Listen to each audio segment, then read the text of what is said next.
की जय।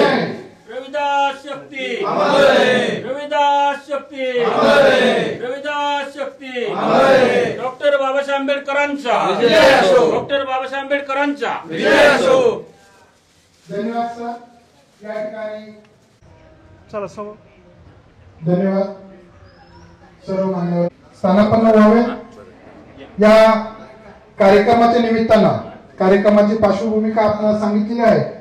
पौर्णिमेनिमित्त प्रबोधन कार्यक्रम असा हा संत रविदास संत गुरु रविदास विचार समिती पिंपरी चिंचवड यांच्या वतीने हा कार्यक्रम घेण्यात आलेला आहे। भक्ती धर्म आणि संत विचार या विचारावरती आज या ठिकाणी प्रबोधन होणार आहे। या कार्यक्रमाला आवर्जून उपस्थित असलेले प्रमुख पाहुणे माननीय प्राध्यापक सद्दीन, यानंतर सन्माननीय प्राध्यापक माननीय प्रभाकरजी ओवाळ, ज्येष्ठ साहित्य सन्माननीय यांना सन्मान मुदळे सर यांना विनंती करतो। या ठिकाणी आपण मुदळे सरांना विनंती करतो आपण सन्माननीय गवळी सरांना सन्मानित करावं। या कार्यक्रमाचे अध्यक्ष सन्मानित या ठिकाणी माजी नगरसेविका वैशाली उबाळे याही उपस्थित आहेत। सन्माननीय प्रल्हाद डंबरे सर, नाना सोनवणे यांना या ठिकाणी सन्मानित करण्यात येत आहे। मी सन्माननीय संत गुरुदास महाराज की सन्माननीय आबा सातपुते यांना या ठिकाणी सन्मानित करण्यात येत आहे। सन्माननीय अविनाशजी वाघमारे यांना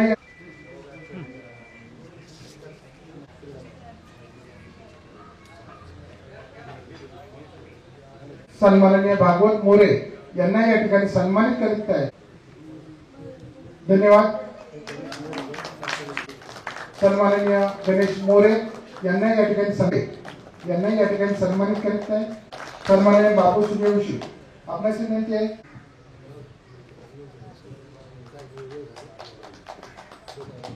रविदास विचार मंच यांच्या वतीनं समितीच्या वतीनं सहर्ष स्वागत करतो। सर्वांचा नामोल्लेख करणं किंवा सर्वांना निमंत्रित केल्यानंतर सर्वांचा सत्कार करणं शक्य होणार नाही वेळेअभावी। या ठिकाणी मुख्य कार्यक्रमाला आपण सुरुवात करीत आहोत। या मुख्य कार्यक्रमाच्या निमित्तानं या कार्यक्रमाचं आयोजन ज्यासाठी करण्यात आलेलं आहे त्याचं प्रास्ताविक मी सन्माननीय विष्णू मांजरे सर यांना विनंती करतो। आपण या ठिकाणी आलेल्या पाहुण्यांचं स्वागत आणि प्रास्ताविकपद या कार्यक्रमाचं का आयोजन करण्यात आलेलं आहे याचं प्रास्ताविक आपण 2 मिनिटांमध्ये या ठिकाणी मनोगत व्यक्त करावं।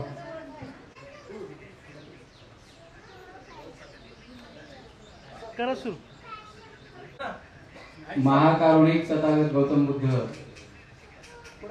तसेच सर्व महामानव संत रविदास, संत गुरु नानक या सर्व संतांना प्रथमतः अभिवादन करतो आणि आपणा सर्वांना मी जय भीम करतो, नमन करतो। आजचा हा कार्यक्रम आयोजित करायचा खरा होता तो 15 तारखेला गुरु नानक जयंती निमित्त पौर्णिमा पण होती, या सगळ्या यांनी होते, पण तो वर्किंग दिवस असल्यामुळे आपण हा कार्यक्रम रविवारी आयोजित केला। तसंच आमचे ज्येष्ठ मार्गदर्शक साहित्यिक यांना पण त्या दिवशी वेळ नव्हता, म्हणून आपण आज हा इथे कार्यक्रम रविवारी केलेला आहे। आणि या कार्यक्रमाचं प्रायोजन करण्याच्या मागचा एकच हेतू असतो की जे संत आहेत, जे संतांनी सांगितलेला जो धर्म आहे, त्याचा जो विचार आहे, त्या विचाराचं आचरण आपल्याकडून कसं व्हायला पाहिजे आणि त्याची थोडक्यात माहिती आणि आपलं आचरण या विषयावरती हा कार्यक्रम आयोजित केलेला आहे। तर या कार्यक्रमात जे मान्यवर उपस्थित आहेत, माननीय कांबळे सर आहेत, संजय गवळी सर आहेत, ओवाळ सर आहेत, कल्याणकर सर आहेत आणि आपण सर्व मंडळी आहोत। आपल्या सगळ्यांचं मी स्वागत करतो आणि पुढील कार्यक्रमासाठी सूत्रसंचालक माननीय आमचे ओवाळ सर यांच्याकडे माईक देतो। असे डॉक्टर रविंद्र ओवाळ सर जे संविधानाचे गाडे अभ्यासक सुद्धा आहेत आणि फुले शाहू आंबेडकर विचाराचे अभ्यासक आहेत, यांना या ठिकाणी सन्मानित करत आहे। मी सन्मानित संतोषजी वाघमारे या कार्यक्रमाचे अध्यक्ष यांना विनंती करतो डॉक्टर रवींद्र ओवाळ सर यांना आपण सन्मानित करावं। या ठिकाणी पी कांबळे सर यांचंही या ठिकाणी आगमन झालेलं आहे. शिवराम कांबळे सरांना विनंती करतो आपण या ठिकाणी विजयजी कांबळे यांना आपण सन्मानित करावं. संजय गवळी सर जे परिवर्तनवादी प्रबोधनकार आहेत आणि फुलेशाह आंबेडकर विचारामध्ये अत्यंत तळमळीनं काम करतात, असे सन्माननीय आजच्या कार्यक्रमाचे प्रमुख पाहुणे म्हणून जे लाभलेले आहेत. संजय गवळी सर यांना विनंती करतो या कार्यक्रमाच्या निमित्तानं आपण आपण प्रबोधन करावं. हॅलो.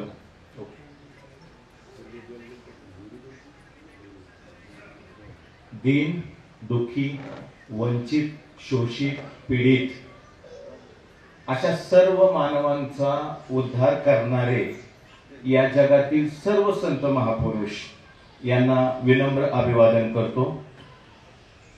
या विचार मंचावर उपस्थित सर्व मान्यवर आणि आपण सर्व गुरुप्रेमी यांना नमस्कार करतो. जय गुरुदेव, जय रविदास, जय भीम, जय संविधान. आज खरंच आनंदाचा दिवस, कारण आज प्रमुख पाहुणे म्हणून नोंद इथं झाली. खूप बरं वाटलं, कारण काय वक्ता म्हटलं की सगळंच बोलावं लागतं अभ्यास करून, परंतु कधीतरी ऐकण्याची पण हौस जर पूर्ण करायची असेल तर मग पाहुणे म्हणून यायचं. आणि आता मला मनोगत व्यक्त करायला सांगितलंय म्हणून मी पाहुण्यासारखे 4 शब्द सांगेल, आपल्या संघ हितगुज करेल. मला आनंद होईल. मला खरं तर या सर्व मान्यवरांचे आज विचार ऐकायची उत्सुकता लागलेली आहे आणि आपल्या सर्वांनाही तीच उत्सुकता असेल. परंतु या संत गुरु रविदास विचार समितीचं कौतुक करावं तेवढं कमी आहे. सर्वांचं, या मंदिराशी निगडीत असलेल्या सर्व गुरुप्रेमींना मी धन्यवाद देतो की एवढ्या वेळात वेळ काढून आवर्जून हे काम, हे कार्यक्रम तुम्ही राबवता वगैरे.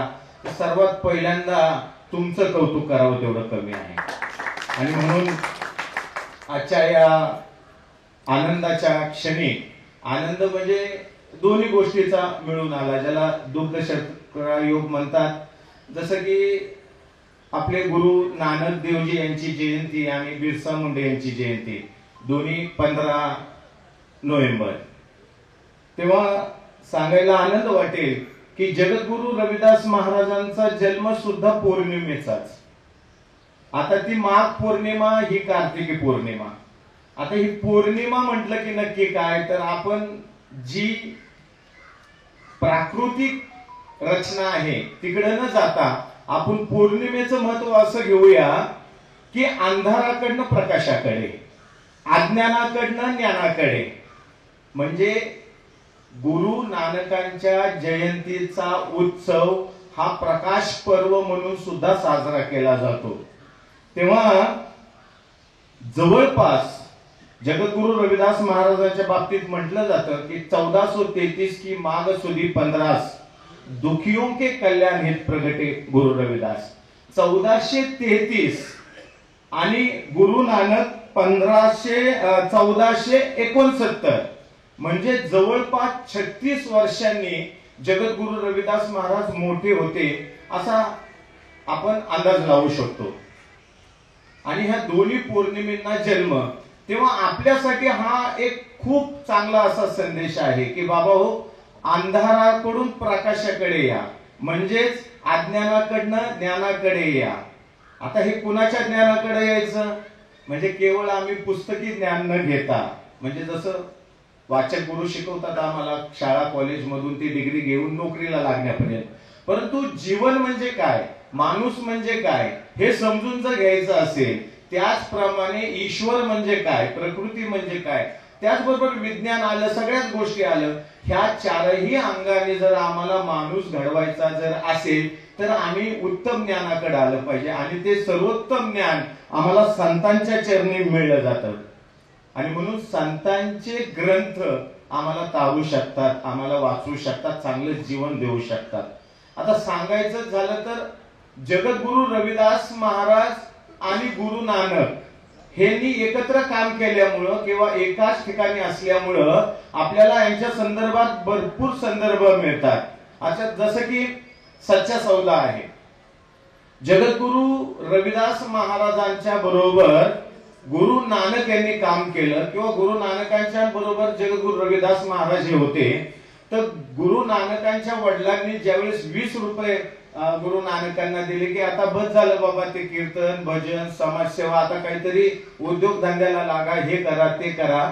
तेव्हा एक इतिहासामध्ये एक नोंद आढळते, एक सांगितलं जातं की ज्यावेळेस व्यवसाय करायला गुरु नानक निघाले, व्यापार करायला निघाले, त्यावेळेस रस्त्यामध्ये ही सर्व संत मंडळी भेटली आणि या सर्व संत मंडळींना त्यांनी अन्नदानाचा कार्यक्रम केलेला आहे. जेवण म्हणजे आपण ज्याला जेवण म्हणतो ते म्हणजे अन्न प्रदान केलेलं आहे. आणि त्यावेळेस पासून ही लंगरची व्यवस्था ही निर्माण झाली.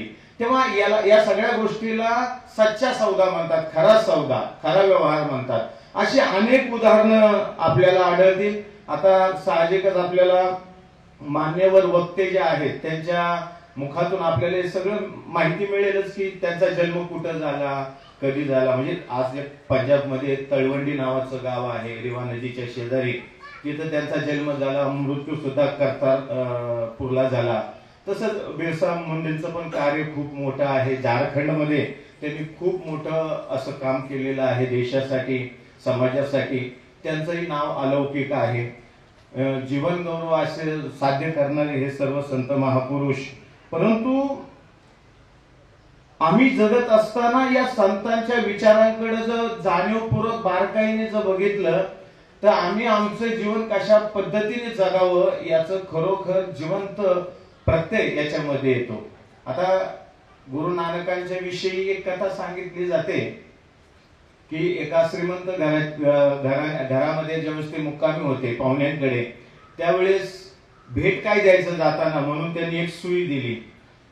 तर त्या मोठ्या श्रीमंत माणसाला मोठा विचार पडला की ही सुई कशासाठी असेल, ह्याचं मी काय करणार. आणि त्यावेळेस काही साधनं नव्हती, वाहनं नव्हती. तेव्हा गुरु नानकांनी प्रस्थान केलं आणि ते निघून गेले. आता त्यांच्या बायकोला मोठा प्रश्न पडला की ही सुई दिली कशासाठी. तेव्हा त्यांची बायको त्या श्रीमंत भल्या माणसाला म्हणते, अहो ह्याचं गणित काय आपल्याला उलगडत नाही, परंतु ही सुई जर आपण परत करायची म्हटलं तर परत आपल्याला गुरु नानक भेटतील का नाही, या जन्मी आपली कधी गाठ भेट होणार. तेव्हा तुम्ही आता लवकरात लवकर निघा, त्यांना गाठा आणि सुई त्यांची त्यांना परत करा. आता बरेच 8-10 किलोमीटर गेल्यावर किंवा 20 किलोमीटर गेल्यानंतर गुरु नानक त्यांना भेटतात. ते सुई परत करायचं तो माणूस केबिनवाला प्रयत्न करतो. गुरु नानकांना त्याचं रहस्य विचारलं जातं की बाबा हे सुई कशासाठी दिली. तो माणूस म्हणतो मला काही उलगडा पडत नाही, परंतु या जन्मी जर परत आपली गाठ भेट नाही दिली तर ही सुई मी कशी घेऊन येणार. तुम्ही तर इतकं पुण्य करता, तुम्ही स्वर्गात जाणार, मी ही सुई घेऊन कसं काय येणार. ते असे मार्मिक प्रसंग आहे, उदाहरण आहे, ते आपण समजून घ्यायचं आहे. त्याच्याकरता गुरु नानक त्यांना उपदेश करतात की बाबा जर तुझा मृत्यू झाला, माझा मृत्यू झाला तर तू ही सुई घेऊन येऊ शकत नाही. मग तू जे दिवस रात्र ज्या संपत्तीसाठी झटतो आहेस, मरतो आहेस, ती तर तुला इथं सोडायची आहे. कधी स्वतःसाठी जगलाच नाही. हेच गुरु रविदास महाराज सांगतात, जीवन ज्योती कैसे जगी कैसे होय अंत, रविदास मनुष्यानं जानही जानत है भगवंत. आणि म्हणून आम्ही आमच्या जीवनातला थोडा तरी वेळ त्या प्रभू परमात्म्यासाठी, निसर्गासाठी, प्रकृतीसाठी किंवा या चिंतनेसाठी दिला पाहिजे की हे मनुष्य जन्म का प्राप्त झालेला आहे. आता तुम्हाला वेगळं सांगायची गरज नाही की हे ब्रह्मांड आहे, म्हणजे एक सूर्य, 9 ग्रह असे अनेक सूर्यमाला आहेत आणि त्या सर्व सूर्यमालातून ही एक आपली पृथ्वी, त्या पृथ्वीवरती हे आपलं जीवन आणि ते पण नष्ट होणारं जीवन. म्हणजे हा क्रम या निसर्गाचा आपोआप चालू आहे, प्राकृतिक आहे. आणि म्हणून कधीतरी आमच्या जीवनामध्ये आम्हाला समजलं सुद्धा पाहिजे की हे जीवन आम्हाला का प्राप्त झालेलं आहे आणि हे हातातून सुद्धा निसटणार आहे. म्हणून जो जन्म आणि मृत्यूच्या मधला जो काळ आहे जीवन, हे आम्ही कशा प्रकारे जगलं पाहिजे हे आम्हाला समजणं गरजेचं आहे आणि हे उत्तमरित्या सर्व संत महापुरुषांनी आम्हाला समजावून सांगितलेलं आहे. जगद्गुरु रविदास महाराजांनी बेगमपुरा शहर को नाव दुख आंधळी ती खाऊ हे आम्हाला सांगितले. याचा अर्थ काय होतो बाबू, तर तुम्हाला लवकरच समजेल की बाबा आम्ही असं जीवन जगलं पाहिजे की आमच्या जीवनामध्ये दुःख नको, पीडा नको, भीती नको, असं आनंदी जीवन आम्ही जगलं पाहिजे. आणि म्हणून आम्हाला जर कटाक्षाने गुरु नानकांच्या विचारांवर लक्ष द्यायचंच म्हटलं तर गुरु नानकांनी आम्हाला एक मूल मंत्र दिलेला आहे. जसा रविदास महाराजांचा मंत्र आहे मन चंगा तो कटोती में गंगा, तसा गुरु नानकांचा एक मंत्र आहे आणि तो आपल्याला तारणारा आहे. तो मंत्र म्हणजे एक ओंकार सतनाम. नीट समजून घ्या. एक ओंकार सतनाम याचा अर्थ काय? एक ओंकार सतनाम यांचा अर्थ परमेश्वर एक आहे. आता मी तुम्हाला थोडक्यामध्ये एक गोष्ट सांगतो की या विश्वामध्ये जन्माला आलेले सर्व संत आणि महापुरुषांना त्रास का झाला बरे? कुणाची हत्या झाली, कुणाला पीडा दिली, कुणाला भरपूर त्रास दिला, हे का झालं? मग त्याच्यामध्ये मोहम्मद पैगंबर असतील, येशू ख्रिस्त असतील, गुरु रविदास असतील, गुरु नानक असतील, गौतम बुद्ध असतील, महावीर असतील, बसवेश्वर महाराज असतील, हरळय्या महाराज असतील, संत ज्ञानेश्वर महाराज असतील, नामदेव महाराज असतील, आमचे जगद्गुरु तुकाराम महाराज असतील, गाडगे महाराज असतील, तुकडे, यांना का त्रास दिला गेला? त्याचं मूळ कारण काय असेल? का त्यांनी त्रास एवढा सहन केला तुमच्यासाठी? तुम्हाला हे सगळं समजून सांगण्यासाठी. कारण त्याचं एकच आहे की या सर्व संत महापुरुषांचे एका बाबतीत विचार एकच होता आणि तो विचार म्हणजे एक ओंकार सतनाम. की या सृष्टीचा परमात्मा, या प्रकृतीचा परमात्मा हा एकच आहे. तो दगड धोंड्यात नाही, तो डोंगरवरात नाहीये, तो रानावनात नाही, तीर्थक्षेत्रात नाही, गुहेत नाही, कपारीत नाही, कुठल्या बगीच्यात नाही, कुठल्या मंदिरात नाही, मस्जिद मध्ये नाही, कुठं कुठं कुठं नाही.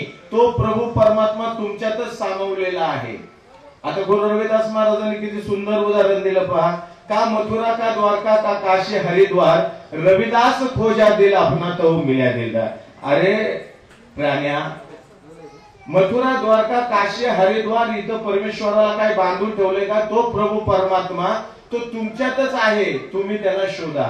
तीर्थक्षेत्रात जाऊन तुवा काय केले चर्म प्रेक्षाळले वरी वरी, जशी तुकाराम महाराज सांगतात त्याचप्रमाणे आम्ही असं रानावनात वेड्या सारखं आम्ही त्या कस्तुरी जसे हरणीच्या बिंबीत असते ना, त्याप्रमाणे आम्ही त्या ईश्वराला का शोधत बसलो? तो ईश्वर तो साक्षात तुमच्या आतमध्येच आहे, माझ्यात आहे, या सर्व सृष्टीमध्ये बहरलेला आहे. हा ईश्वर आम्हाला का दिसत नाही? आणि म्हणून आम्हाला प्रामुख्याने संतांच्या चरणी गेलं पाहिजे. गुरु नानकांच्या विषयी थोडक्यात सांगायचं म्हटलं तर आम्हाला अजून एक मोठा आदर्श आम्हाला शीख समाजाकडून मिळतो. तो म्हणजे असा की शीख समाजाचे 10 गुरु झाले. गुरु नानक ते गुरु नानक ते गुरु गोविंद सिंग. या गुरु गोविंद सिंग नंतर त्यांनी जीवित गुरु परंपरा खंडित केली आणि आता आम्ही ग्रंथालाच गुरु मानतो अशी त्यांनी घोषणा केली. मग या गुरु ग्रंथ साहेब मध्ये 10 संतांचेच विचार नाही त्यांच्या, तर एकूण 36 संतांची वाणी आहे गुरु ग्रंथ साहेब मध्ये. त्याच्यामध्ये नामदेव महाराजांचे अभंग आहेत, कबीरांचे आहेत, त्रिलोचन दास महाराजांचे, असे सगळे मिळून 36 संतांची वाणी आहे. आणि त्याच्यामध्ये जगद्गुरु रविदास महाराजांचे 36 अभंग आहेत. सांगायचा भाव हा की एवढं पवित्र आणि पुण्य असलेलं हे सगळं कार्य आणि एवढा पवित्र ग्रंथ, त्यातले विचार आम्हाला दिले, आम्ही त्याच्यामध्ये डोकावणार आहात का नाही? म्हणजे आम्ही ते पाहणार आहेत का नाही? का जयंती आली की नुसतं डोक्यावर घेऊन मिरवायचं, नाचायचं याला उपयोग नाही, तर ते मेंदू मध्ये सुद्धा घुसलं पाहिजे. या दृष्टीने आम्ही प्रयत्न केला पाहिजे. आणि म्हणून गुरु ग्रंथ साहेबाचं खूप मोठं योगदान आहे. आणि एक कहाणी बघा, मराठी संतांविषयी पण सांगितली जाते. परंतु पूर्ण देश जग भ्रमण करत असताना गुरु नानक एकदा काबाला गेले. त्यांचे जे शिष्य होते मर्दाना म्हणून, तर तिथली एक कहाणी सांगितली जाते. मी याला धरूनच सांगतोय की तिथं गुरु नानक आराम करत असताना त्यांचे पाय त्या काबा मस्जिदीकडे होते. म्हणून तिथला एक मनुष्य गुरुप्रेमी म्हणला की बाबा हे पाय तुमचे या मंदिराकडे नको आहे, तिकडे करा. मग ते म्हणे की जिथं ईश्वर नाही तिकडे पाय माझे करा, जिकडं काबा मस्जिद नाही तिकडे करा. तर आश्चर्य म्हणजे सांगितलं जातं की जिकडे त्यांचे पाय केले जातील तिकडं ईश्वर दिसू लागला. सांगायचा भाव हा की तुम्ही या सृष्टीमध्ये सर्वत्र ईश्वर पाहू शकता, फक्त ती दृष्टी आम्हाला प्रदान झाली पाहिजे. आणि ती दृष्टी आम्हाला संत महापुरुषांच्या विचाराशिवाय ज्ञानाशिवाय दुसरीकडे मिळत नाही. आणि म्हणून पहिल्यांदा आम्हाला गुरुला शरण गेलं पाहिजे. कबीर महाराज एका ठिकाणी म्हणतात, गुरु गोविंद दोनों खडे कहा के लागू पाय, बलहरी गुरु आपनो जो गोविंद दियो दिखाय. माझ्या समोर साक्षात गुरु आणि परमात्मा दोन्ही जर उभे असतील तर मी कुणाचे पाय पकडायचे, तर मला सद्गुरूचे पाय पकडले पाहिजे, ज्यांच्यामुळं मला प्रभू परमात्मा दिसला, कळला, समजला. आणि म्हणून शीख धर्म आपल्याला बरंच काही सांगू इच्छितो. त्याचप्रमाणे शीख धर्माची शिकवण पण आम्हाला बरेच काही सांगून जाते. त्याचबरोबर शीख म्हणजे नक्की काय आता आम्ही हे पण तपासून बघितलं पाहिजे. आम्हाला अनेक जणांनी संन्यास सांगितला, आम्हाला अनेक जणांनी गृहस्थी सांगितली, पण शीख धर्माचा सगळ्यात उत्तम पाया, मूळ पाया जो आहे की ज्या मनुष्याला गृहस्थी पण करता आली आणि संन्यासही साधता आला, दोन्ही एकत्र करता आले, तोच शीख असतो. बघा बरं, काही लोक संन्यास घेताना घरदार सोडायला सांगतात. जगद्गुरु रविदास महाराजांनी अष्टांग साधना सांगितली, त्यातली पहिली सदन साधना सांगितली. नीट समजून घ्या ह्याच्या पाया कशा असतात. सदन साधनेमध्ये सांगितलं की बाबा हो, ईश्वर प्राप्तीसाठी, ज्ञान प्राप्तीसाठी घरदार सोडायची आवश्यकता नाही. बायका मुलांना, आई वडिलांना सोडायची आवश्यकता नाही. तुम्ही घरात राहून, संसारात राहून सुद्धा हे सगळं मिळवू शकता. आणि शीख धर्माचा सगळ्यात मोठा पाया हाच आहे की तुम्हाला संन्यासही जमला पाहिजे आणि तुम्हाला संसारही जमला पाहिजे. आणि म्हणून अशा या सुंदर प्रसंगी मी माझं ओझरचं घेतो, इथं थांबवतो. आपल्या सगळ्यांना मी शुभेच्छा देऊ इच्छितो की नियोजित केला. मान्यवरांचे विचार आपल्याला ऐकायचेच आहेत. मी आज या दोन्ही महापुरुषांच्या जयंतीबद्दल आपल्या सर्वांना खूप खूप शुभेच्छा देतो आणि या ठिकाणी थांबतो. जय गुरुदेव, जय रविदास, जय गुरु. धन्यवाद.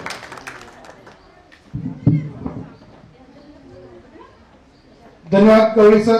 आपण या ठिकाणी अत्यंत पासून तर संत गाडगे महाराजांपर्यंत जे महामानव, जे संत झालेले आहेत, या प्रत्येकानं या ठिकाणी अंधश्रद्धा असेल, होणारे असतील, परिवर्तनाचं काम केलेलं आहे.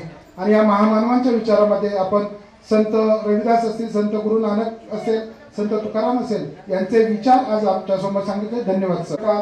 सर्वांनी मी प्रभाकर ओहळ सर यांना विनंती करतो, आपण या ठिकाणी मार्गदर्शन करावं.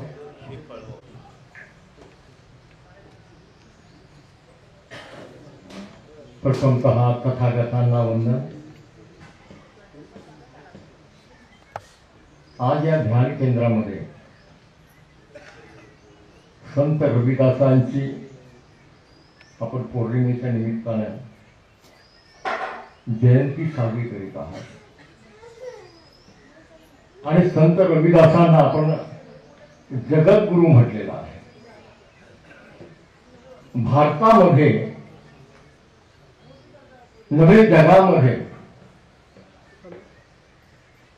जगद्गुरु फक्त दोनच व्यक्तींना म्हटलेला आहे. एक संत रविदास आणि आपल्या शेजारचे संत जगद्गुरु संत तुकाराम महाराज.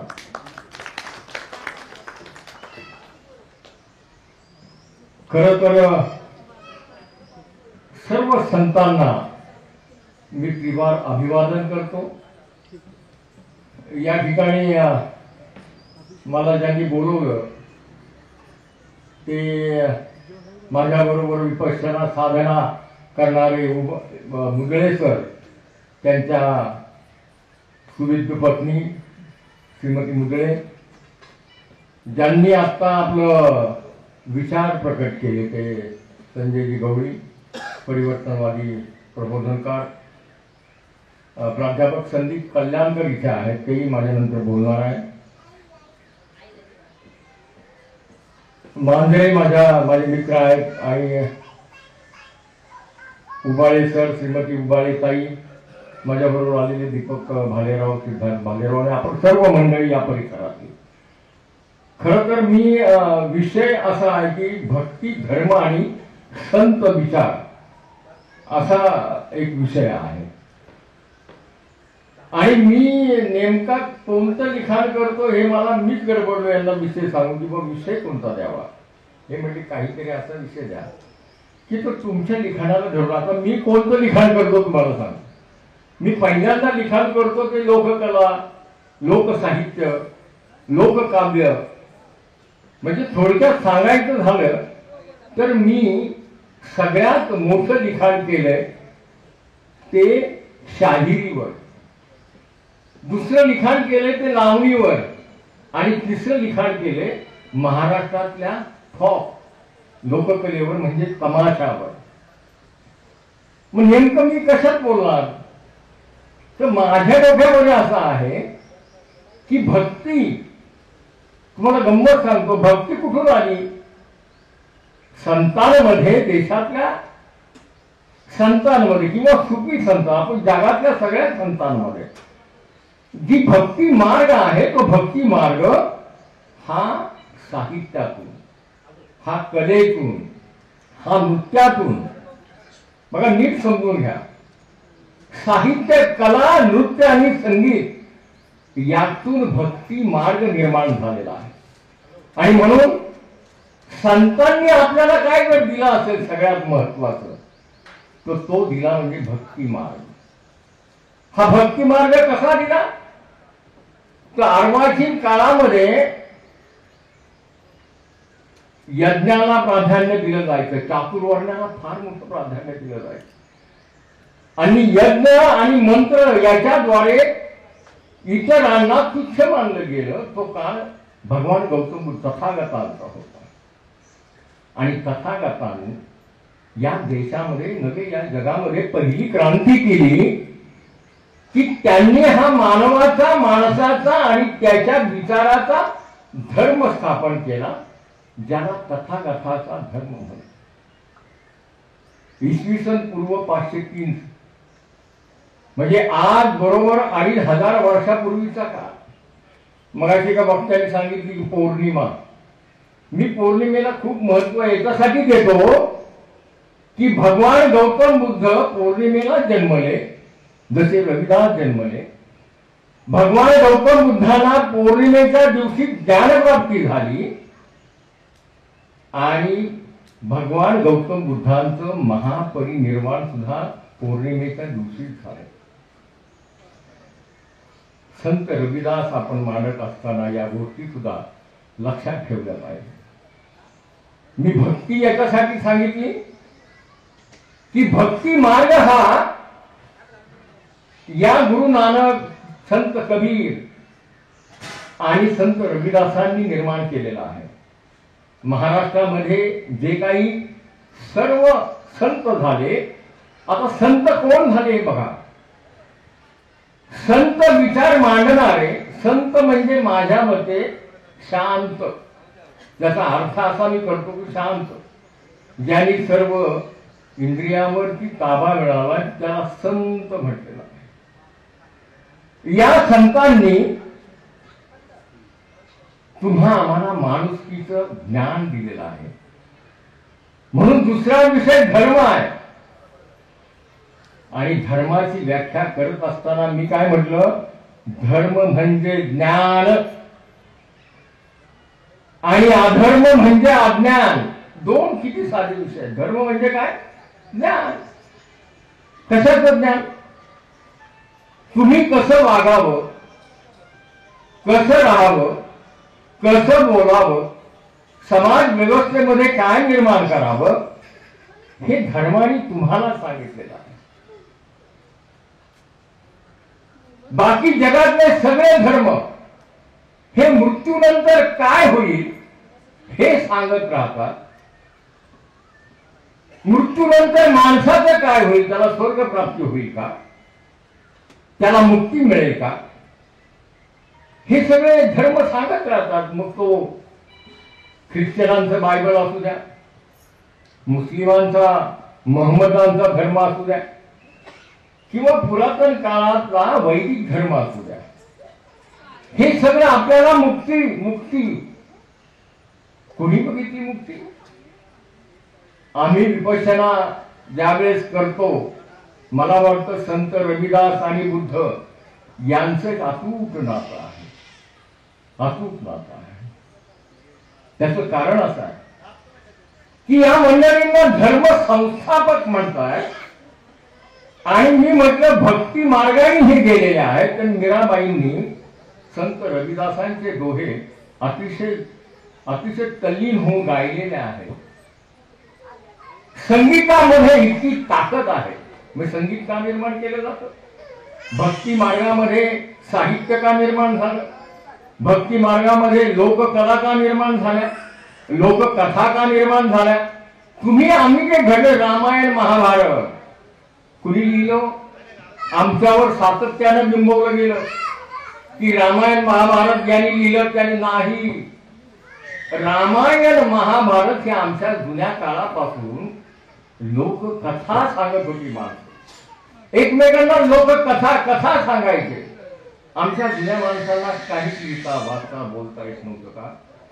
लिहिता येत नव्हतं पण बोलता येत नव्हतं. म्हणून या पिढीतून त्या पिढीत जर काय टिकलं असेल तर या लोककथा टिकल्या. मी लोकसाहित्यातला माणूस असल्यामुळे मी त्या अंगाने त्याच्याकडे बघतो.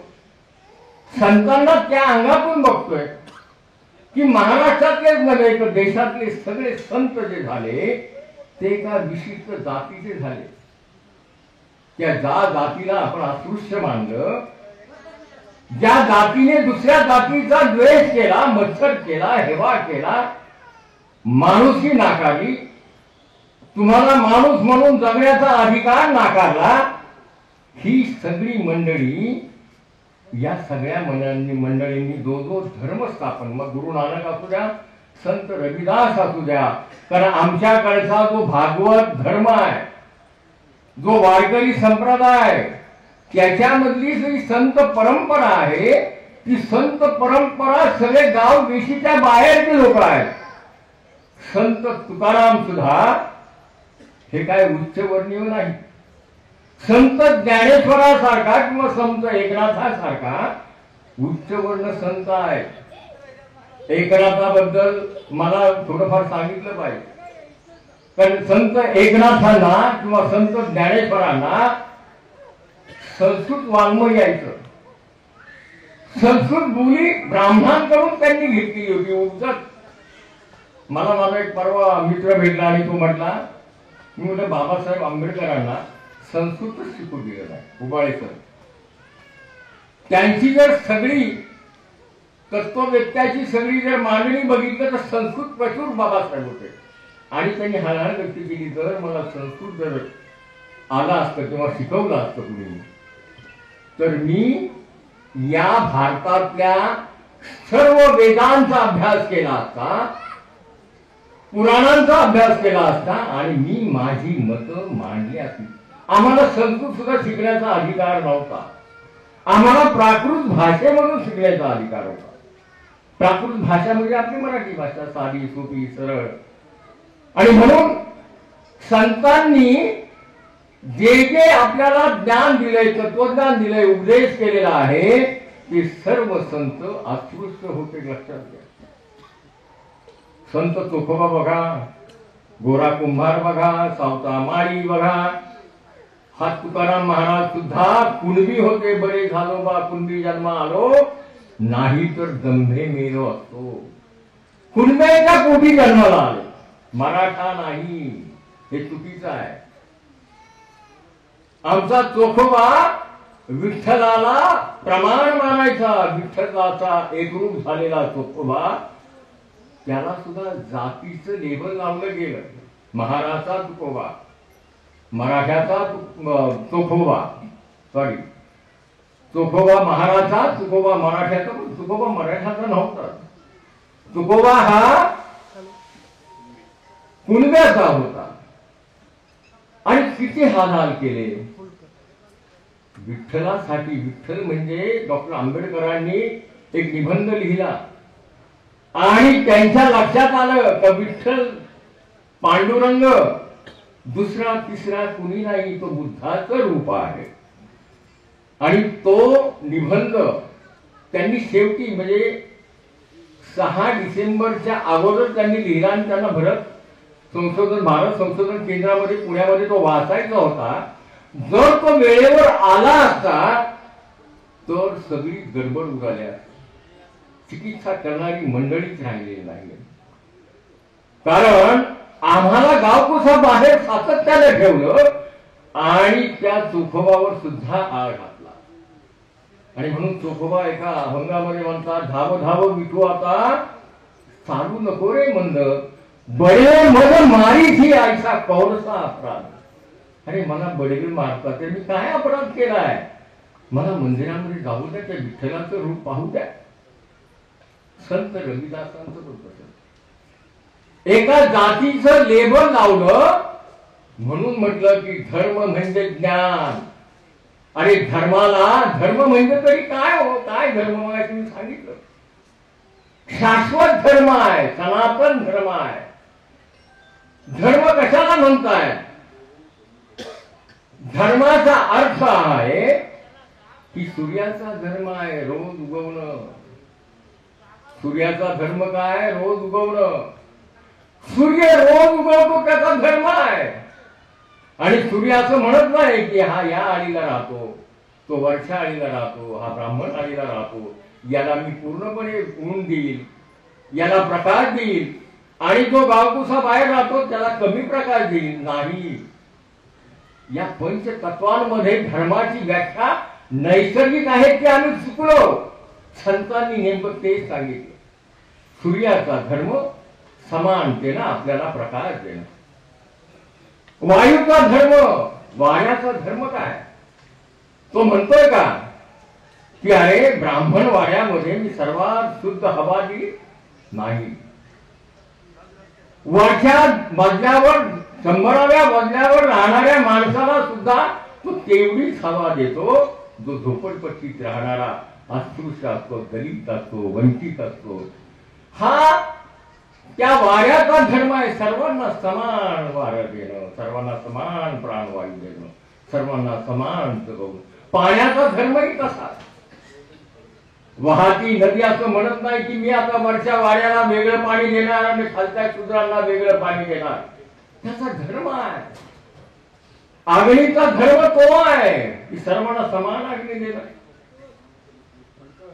आणि म्हणून सनातन धर्म त्या काळामध्ये याला म्हटलं गेलं की ज्यांनी पंचमहाभूतांमध्ये खरी धर्माची व्याख्या सांगितलेली आहे. धर्म म्हणजे हिंदू, धर्म म्हणजे ख्रिश्चन, धर्म म्हणजे बौद्ध, धर्म म्हणजे मुस्लिम नाही. धर्म म्हणजे तुमची जीवन जगण्याची कला. आम्ही काय केलं पुढे? आम्ही धर्माला कवटाळत बसलो आणि दुःखी झालो. आज 21व्या शतकामध्ये सर माणूस विषारी बनलाय. विषारी किती कुठं त्याच्यावर चढली. म्हणून मी एक कथा नेहमी सांगतो, मी स्वतःच लिहिलेली आहे की मी चाललो होतो आणि एका दवाखान्याच्या पुढे एक बोर्ड लिहिलेला होता. त्या बोर्डवर नीट ऐका सगळ्यांनी, त्या फलकावर लिहिलेलं होतं की एका माणसाला विंचू चावला आणि त्या विंचू चावल्यानंतर त्याच्यावर 3 तास उपचार केल्यावर त्याला घरी सोडलं. खाली लिहिलं होतं एका माणसाला साप चावला, त्याला 3 दिवस उपचार केल्यानंतर त्याला घरी सोडलं, तो बरा झाला. त्याच्या खाली लिहिलं होतं की एका माणसाला पिसाळलेला कुत्रा चावला होता, त्याला 8 दिवस ठेवलं, कारण रॅबिट घ्यायचं असतं. तोही पूर्ण बरा झाला आणि आनंदाने घरी उड्या मारत गेला. पण 4थ्या क्रमांकावर लिहिलं होतं एका माणसाला माणूस चावला आणि तो माणूस गेली 15 दिवस बेशुद्ध आहे आणि तो शुद्धीवर येईल का माहित नाही. विष पेरलेलं आपण माणसाच्या प्रकृतीमध्ये, माणसाच्या मनामध्ये जे धर्माचं विष आजपर्यंत पेरत आलो त्याचं हे फळ आहे. ज्ञान कुठं गेलं? शुद्ध ज्ञान, शुद्ध ज्ञान देणारा जो धर्म आहे तो कधीच लोप पावलेला आहे. आज ज्या पद्धतीने माणूस जगतोय त्या पद्धतीचं विष पेरतोय, माणसाला गुलाम बनवलं जातोय. म्हणून या ठिकाणी ही जी परिसंवादाची आपण आखणी केलेली आहे ती महत्वाची आहे की माणसानं जागा राहा, काही दुसरं करू नका. ज्याला इंग्रजीमध्ये अवेअरनेस म्हणतात, तर तुमच्या अंतरात्म्याला जाग करा. मग कोणताही धार्मिक वृत्तीचा माणूस असेल तो त्या त्या देवालयामध्ये हे ध्यान केंद्र आहे. म्हणून तुम्हाला सांगतो की आपण बसलोय आणि आपलं मन मात्र कुठेतरी भरकटतंय. आपल्या मनाचा ताबाच आपल्यावर नाही. धर्म तेच सांगतो, सनातन धर्म त्यालाच म्हणतात की अरे माणसा तुझे तूच गीत गा रे, माणसा तुझे गीत गा रे, असे गीत गावे तुझे गीत व्हावे. तुझं गीत होण्यासाठी माझं गीत पाहिजे. आणि म्हणून या सर्व संतांनी माणसाला मोठं केलंय, माणुसकीला मोठं केलंय. म्हणजे आपण ज्ञानेश्वराची जर पसायदान म्हटलं किंवा बुद्धाची जरी मैत्री भावना म्हटली की सर्वांनी आनंदित राहावं, सर्वांनी स्वास्थ्य राहावं, सर्वांनी प्रफुल्लित राहावं, सर्वांना सुंदरतेचं प्रतीक मिळावं, ही भाषा सुद्धा म्हणजे उठल्या मी तर नेहमी सांगत असतो की आपण उठलं ना की आपल्या मनाशी संवाद करा. का मनाचं जे मन आहे ते सगळं द्वंद्वाचं कारण आहे.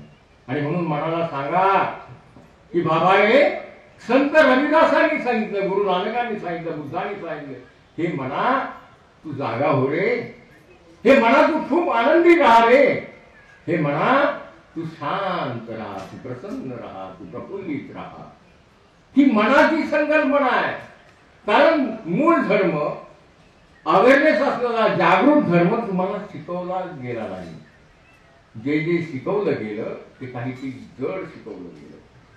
आणि आजच्या काळामध्ये मी तर म्हणेन की परमेश्वर वगैरे जी काही संकल्पना आहे ती संकल्पना या आजच्या असेल एखाद्या काळामध्ये परमेश्वर देव म्हणजे आम्ही आमच्या ओशूने एक व्याख्या केलेली आहे की देवाचा अर्थ म्हणजे कुछ देव. आपण मंदिरामध्ये जातो आणि प्रत्येक माणूस काहीतरी देवापुढे नतमस्तक होतो आणि त्याला हात जोडून म्हणतोय, देवा मुझे कुछ तो देव, मुझे गाडी देव, बंगला देव, नाही का, सुखाचा संसार देव, माझ्या पोराबाळांना चांगलं. पण अशी प्रार्थना का करत नाही हो की हा सगळा संसार खूप आनंदित राहावा, या संसारामध्ये असणारे कोण चराचर प्राणी आहेत, सरपटणारे प्राणी आहेत, ते पण आनंदित राहावे. ही सर्व सृष्टी मला खूप आनंद वाटला की आपण आल्या वृक्षारोपण केलं आणि वृक्षारोपण केलं. वृक्ष आम्हा सोयरे वडचरे म्हणणारे तुकोबा आणि आपण एकरूप झालो त्या वृक्षारोपणामुळे. एक चांगली संकल्पना आपण आजच्या या काळामध्ये घेतली की ती संकल्पनाची कायम आपण नसलो तरी करायची. म्हणून मी नेहमी म्हणतो चिरंतन काय राहतं तर चिरंतन राहितं हे साहित्य. चिरंतन राहतं साहित्य म्हणजे काय, संत रविदासांचे जे धर्मग्रंथ आहेत ते कुणीतरी लिहिले म्हणून चिरंतन राहिले. म्हणून साहित्य फार महत्वाचं. मी साहित्याला म्हणजे साहित्य हे आपल्याला गौण मानता कामा नये. साहित्याला खूप मोठं माना. तुकोबांचा जे गाथा होत्या, तुकारामांच्या ज्या गाथा म्हणजे गाथा ज्या होत्या, ज्यांनी गाथा वाचलेल्या आहेत त्यांच्या लक्षात आलं असेल की तुकोबांनी काय शिकवलं. देव देव करुणी शिरले माझे मन, पाणी आणि पाषाण जेथे तेथे. तुकोबांनी किती सुंदर सांगितलं, देव कुठे, देव कुठे, देव कुठे वा देव. आणि म्हणून मी एक कविता केलेली होती स्वतः. मी कवित्वाचं पण हे होती की कविता एका सुफी संतांच्या त्या तत्वज्ञानावर मला लक्षात आली आणि म्हणून ती केली. तो नाही सापडला मला. तो काय झाला, तो नाही सापडला मला चर्च किंवा मंदिरात ना पॅगोडा. तो नाही सापडला मला हिराच्या टेकडीवर, ना कलंदर ना काफा. मी काबात सुद्धा शोधायचा प्रयत्न केला. म्हणजे काबात म्हणजे खडग मी कामात सुद्धा शोधायचा केला प्रयत्न, परंतु तो तिथे नव्हताच. मुळी नाही सांगितला त्याचा ठाव ठिकाणा. मला कोणत्याही दैवी पुरुषाने माझा शोध होता निघत. कोणत्याही दैवी पुरुषाने मला सांगितलं की देव कुठे आहे, कुठे आहे तो देव. कारण त्याचे स्थान जे होते, त्या देवाचे जे स्थान होते ते कुठेही बाहेर नव्हतं. तर ते स्थान होते माझ्या हृदयात. आणि माझ्या हृदयात कुठे स्थान आहे? माझ्या हृदयामध्ये आहे ना. मन चंगा तो कठोर मी गंगा, संत रविदास. किती सुंदर आहे. माझ्या हृदयात आहे सगळं, माझं मन. आणि हे तुमचं मन म्हणजे काय हो? मन असं म्हणतात की एका मिनिटाला 70,000 वेळा भरकट होतात. कुठं भरकटतं? ते जातं भूतकाळामध्ये, नाही तर जातं भविष्य काळामध्ये. संत रविदास असेल किंवा कुणीही संत असेल, की भक्ती साधनानंतर त्यांनी जी साधना केली ती ध्यान साधना. म्हणून ध्यान साधना फार महत्वाची आहे. तुम्ही आहात जिथे आहात तिथे तुमचं मन एकाग्र व्हायला पाहिजे. आणि ही एकाग्र मनाची संकल्पना हीच तुम्हाला आनंदित करून जाईल, हीच तुम्हाला मोठं करून जाईल. मित्रांनो, माणसाच्या मीपणावर मी अनेक कथा लिहिल्या की तो मीपणा किती असतो माणसाचा, तो गर्व किती असतो. साऱ्या संतांनी तो मीपणा दूर करायला सांगितलं. अरे तुझ्यातला मी दूर कर, मग तू शुद्ध होशील. आणि शुद्ध होणं म्हणजेच माणूस होणं, अशुद्ध होणं म्हणजे राक्षस होणं. लक्षात घ्या. मीपणाची एक कथा आहे. पिकासो नावाचा एक चित्रकार, मी नेहमी कथा सांगतो कारण मी ती लिहिलेली आहे. पिकासो नावाचा एक जागतिक कीर्तीचा कथाकार होता. तो जसा कथाकार होता तसा चित्रकार होता, शिल्पकार होता. आणि या शिल्पकाराने आपल्या स्वतःच्या मूर्ती काढल्या. बघा, तो चित्रकार, तो शिल्पकार, तो शिल्प इतकी हुबेहूब बनवायचा तर जसं संत रविदासांचं मी आता प्रतीक बघितलं, किती सुंदर वाटलं मला. तुमचा सगळा म्हणजे ध्यानाचा जो आवेग आहे ना तो तिथे एकवटलाय म्हणून ती सुंदर प्रतिमा दिसते. सुंदर, कारण तुमचं सगळं मन संत रविदासांच्या तिथे गुंतलेलं आहे. आणि म्हणून प्रसन्नता येते. आणि मी मुलं सरांनंतर मी नेहमी सांगितले, इथे खरंच एक तुम्ही ध्यान साधना अशी शिबिरं घ्या ध्यानाची. आणि या सर्वांना आनंद, कारण तुमच्या चेहऱ्यावर जितका आनंद दिसेल तितकं तुमचं माणूस पण खूप प्रसन्न वाटेल. आणि ही प्रसन्नता कोण निर्माण करतं? आपण, कोण दुसरं करतं? आपल्याला वाटतं हा देव करीत नाही. तुम्ही तुमची प्रसन्नता अंतर्मनातून निर्माण करा आणि स्वतःला म्हणा की मी आनंदित आहे, शांत आहे, सुंदर आहे, स्वस्थ आहे, प्रफुल्लित. हे सारखं सारखं म्हणा. आपल्याला माहीतच नाही आपण कोण आहे, कुठं जायचं माहित नाहीये आम्हाला. जगाच्या देशीवर प्रत्येक माणसाला जर विचारलं की बाबा तुला तुझ्या जीवनाचं काय रहस्य आहे, तुला काय करायचंय, तुला कुठे जायचंय, त्यालाही माहित नसतं कुठे जायचं. ते आपलं ठरवा की मी पहिलं कोण आहे, मैं कौन हूं, मी कोण आहे हे प्रथम आपल्याला स्वतःला विचारा. पण गर्वानी घडलेला हा माणूस, गर्व, मीपणा, मोठेपणा, इतका आता तर ते राजकारणाची आता सगळी अंधाधुंदी आजूबाजूला चालू आहे. आपण बघतोय, टिपतोय सगळी हे प्रसंग, ऐकतोय, वाचतोय, बघतोय टीव्हीला. काय चाललंय जगामध्ये? पिकासो नावाची कथा आहे, ती सांगून मी माझं तिथे बोलणं थांबवणार आहे. की हा पिकासो अत्यंत प्रगल्भ असतो आणि शिल्पकार असतो. आणि त्याला असं वाटतं की आपल्याला एक ना एक दिवस मृत्यू येणार आहे. जन्मानंतर एक लक्षात ठेवा, जन्मानंतर येतो तो मृत्यू. मधल्या काळामध्ये तुम्ही जे घडता ना, जे काही जीवन आहे ते एक रंगभूमीचं जीवन आहे. तुम्ही वेगवेगळी पात्र वठवायला आलेला आहात. हे काय तुमचं आहे का? तुम्ही तुमचेच नाही आहात. एका क्षणामध्ये जर श्वास आतमध्ये गेला नाही तरी मृत्यू, आणि एका क्षणामध्ये श्वास बाहेर नाही पडला तरीही मृत्यू आहे. मृत्यू तुमच्या जवळ आहे हो, सावली सारखा जवळ आहे. शाश्वत सत्य काय जगातलं? बुद्धाला विचारलं त्या शिष्यानी की भलते शाश्वत सत्य काय? मी बुद्ध काय सांगतो की संत रविदासांनी पूर्णपणे बुद्धाची साधना केलेली होती. गुरु नानकांनी बुद्धाची स्थापना केली होती. आणि या जगामध्ये जेवढे संत, जगामध्ये म्हणतो मी, मोहम्मद पैगंबराचा धर्म असेल, येशू ख्रिस्त, जगामध्ये ज्या ज्या संतांनी मृत्यूवर कुणीही सांगितलं ते बुद्धाने सांगितलं. ही पिकासो नावाची जी कथा आहे ती मी या मृत्यूवर लिहिलेली आहे. कारण माणसाला जाग करण्याचं तेच एक साधन. बाबा हो, तुम्ही फार काळ जगणार आहात का? किती काळ जगणार? 70, 80, 90, 100. पण मृत्यू मात्र तुम्हाला कधी सोडणार नाही. आम्हाला धर्म का म्हणायचा? आम्हाला संत रविदास, बुद्ध, गुरु नानक का म्हणायचे? की त्यांच्या पुढे नतमस्तक होऊन त्यांनी जीवन जगले, त्यांनी जे भोगले तसं जीवन आणि भोग आपण घ्यायचे. विरक्ती घ्यायची नाहीये. फक्त आनंदाचा क्षण ज्या ज्या वेळेस येईल तो आनंदाचा क्षण. म्हणून मी नेहमी म्हणतो की be happy and make others happy. तुम्हीही आनंदित राहा आणि इतरांनाही आनंदित करा. तोच खरा सतनाम, तेच खरा धर्म आहे. तुम्ही दुःख द्याल तर दुसरा दुःखी होईल. तर पिकासो नावाचा हाच मोठा तत्ववेत्ता होता. हा खूप मोठा शिल्पकार होता. जशी मूर्ती आपली त्याची. आणि त्याला असं वाटलं की अरे मी मृत्यूला सुद्धा चकवू शकेल. मृत्यूला या जगामध्ये अजून कुणीही चकवू शकलेलं नाही. मृत्यूला सुद्धा चकवू शकेल म्हणून त्यांनी स्वतःच्या 10 प्रतिमा, 9 प्रतिमा निर्माण केला. अशा हुबेहूब प्रतिमा निर्माण केला. त्याला अनेक वर्ष लागली. तर त्याच्या मनामध्ये होतं की मी मृत्यूला सुद्धा चुकवू शकेल, चकवू शकेल, फसवू शकेल. कसं?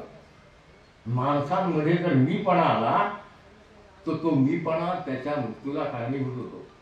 त्याला वाटतं मृत्यू जरी आला तरी माझ्या हुबेहूब दिसणाऱ्या कलाकृतींना, शिल्पकलेला बघून मृत्यू सुद्धा थोडा थांबेल. आणि मृत्यूला वाटेल अरे याच्यातला खरा कोण हे मी ओळखू शकलो नाही.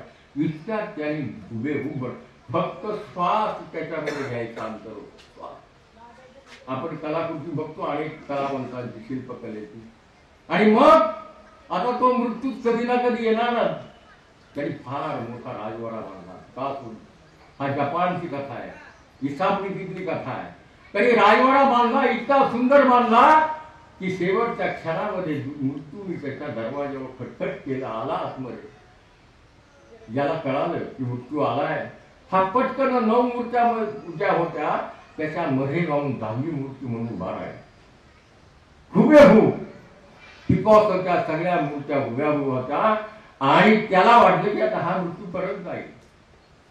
मृत्यू आला जवळ. प्रत्येक मूर्तीला त्यांनी निहाळलं, प्रत्येक मूर्तीला निहाळलं. आणि त्याच्या लक्षात आलं की ज्याला मी न्यायला आलोय त्याचीही करामती बरं का.